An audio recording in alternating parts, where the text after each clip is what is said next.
Dari dua hal yang berbeda ini pastinya akan ada kelebihan dan kekurangan masing-masing. Untuk sekarang yaitu entry menggunakan konfirmasi. Entry menggunakan konfirmasi tentunya hack RR. Kenapa hack RR?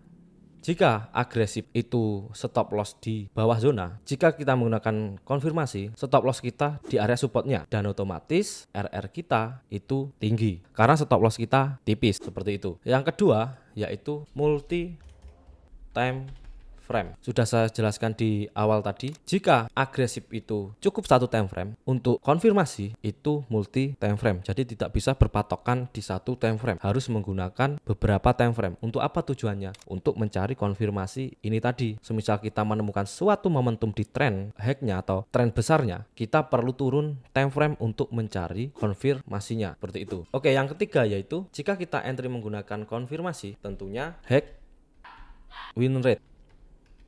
Kenapa hack win rate? Jika kita entry menggunakan konfirmasi, pastinya kita menunggu sebuah konfirmasi sebelum kita melakukan entry. Jadi, dengan kita menunggu suatu konfirmasi, entry kita bisa dikatakan benar-benar valid dan suatu harga itu bisa dikatakan benar-benar mau mengalami pembalikan. Maka dari itu bisa dikatakan untuk entry menggunakan konfirmasi itu hack win rate. Oke.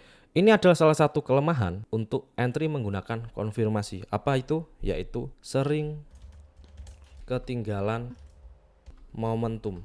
Kenapa kita sering ketinggalan momentum? Karena jika kita menunggu suatu konfirmasi, itu belum tentu suatu momentum atau suatu harga itu meninggalkan suatu konfirmasi. Jadi munculnya suatu konfirmasi itu jarang-jarang di momentum. Maka dari itu jika kita entry menggunakan konfirmasi itu sering ketinggalan momentum karena suatu konfirmasi itu sebenarnya jarang muncul di market. Jadi kelemahannya itu kita jarang melakukan entry jika kita selalu entry menggunakan konfirmasi karena suatu konfirmasi itu sebenarnya jarang muncul di momentum. Jadi biasanya semisal harga sudah berada di area penting, tiba-tiba harga langsung naik tanpa meninggalkan suatu konfirmasi seperti itu. Dan yang terakhir pastinya sering di depan chart atau sering memantau chart. Kenapa alasan sering kita memantau chart jika kita entry menggunakan konfirmasi? Karena kita perlu menunggu munculnya suatu konfirmasi agar kita tidak ketinggalan momentum. Jadi semisal suatu harga sudah berada di area target entry kita, kita perlu memantau untuk menunggu suatu konfirmasi.